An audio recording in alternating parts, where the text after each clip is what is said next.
Today we're talking about a controversial topic that isn't actually that controversial as long as you follow one simple rule.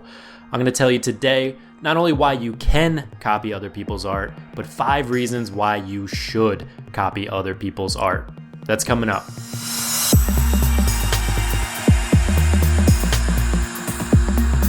Hello and welcome to Your Creative Push, the podcast and the YouTube channel that's all about helping you to push past your resistances to get to your creative work.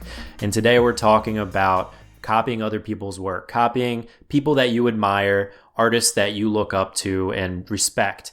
And I want to say up front that plagiarizing is not cool. You don't want to rip people's work off and call it your own, but copying itself is good. And here's why. Copying other artists, no matter what your art is a great way to learn. And arguably, it's the best way to learn. Many painters and visual artists that have come on Your Creative Push podcast have talked about how they've taught themselves so many skills by copying the great masters of time, by doing a master copy. And this applies to any art form.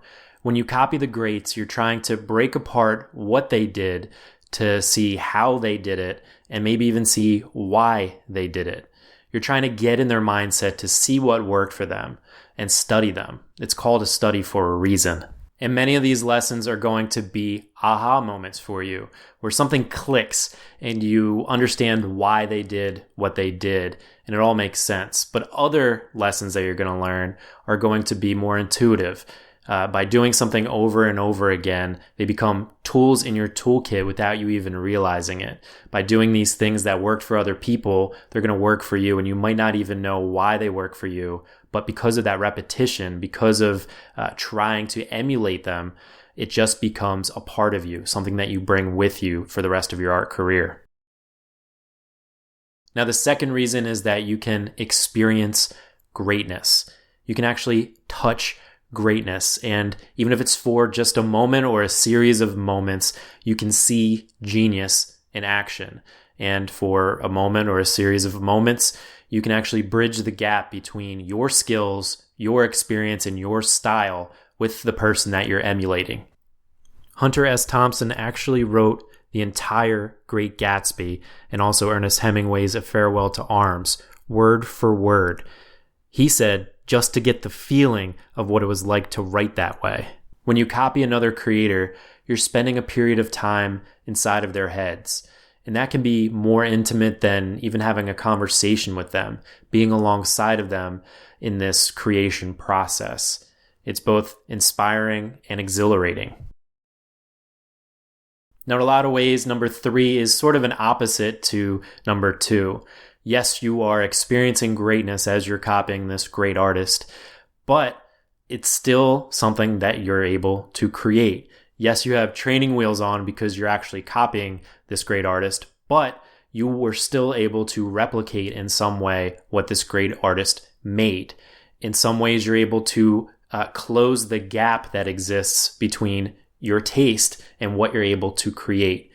You can see that this great artist, at the end of the day, is still just a human, just like you, with the same amount of time and energy to put into their skills to get to that point. And if you're able to replicate it, you'll be able to someday get to that point with enough practice, or even surpass that with your own style. So this should give you some inspiration to see that, yes, you are able, after all, to recreate what they made, and one day you will. Now, this 4th reason is the whole reason you are copying in the first place, and it's to develop your style.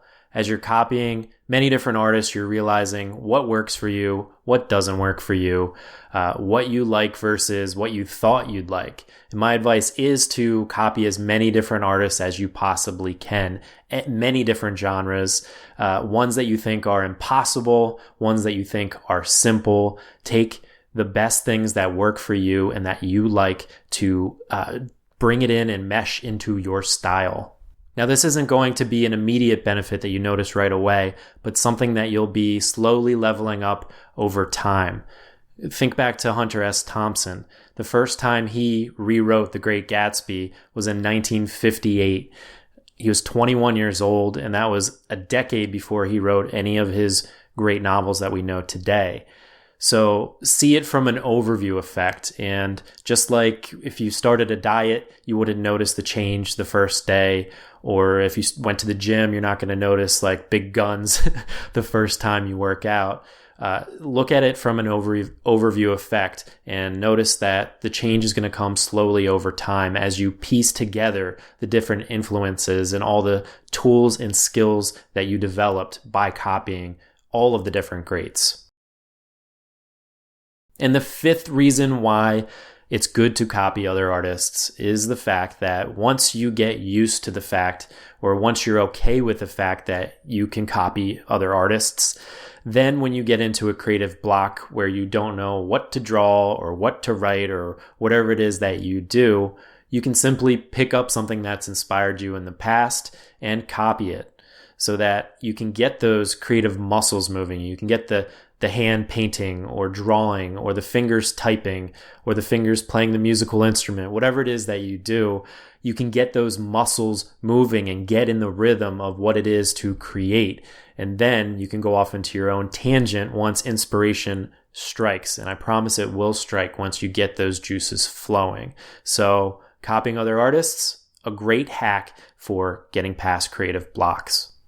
And as a final note, as you're taking from many different artists and learning from the experience, you'll probably want to share that work on social media or to your friends or to wherever. And make sure that you give the original artist credit. Even if it's obvious, even if it's Van Gogh, make sure that you give that original artist credit. And also explicitly tell your audience why you're doing what you're doing and what you learned from the experience of copying. But don't be shy to copy. As Francis Ford Coppola said, we want you to take from us. We want you, at first, to steal from us, because you can't steal. You will take what we give you, and you will put it in your own voice, and that's how you will find your voice. So don't be afraid to stand on the shoulders of giants so that you can learn how to create and so that you can transcend them, so that one day you can share your own voice, your own message through your own style that you've meshed together from all of the artists that you admire.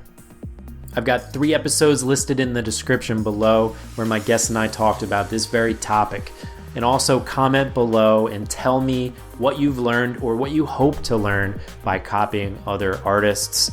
And until next time, keep copying, keep creating, because the universe needs your creations and you are the universe. Bye.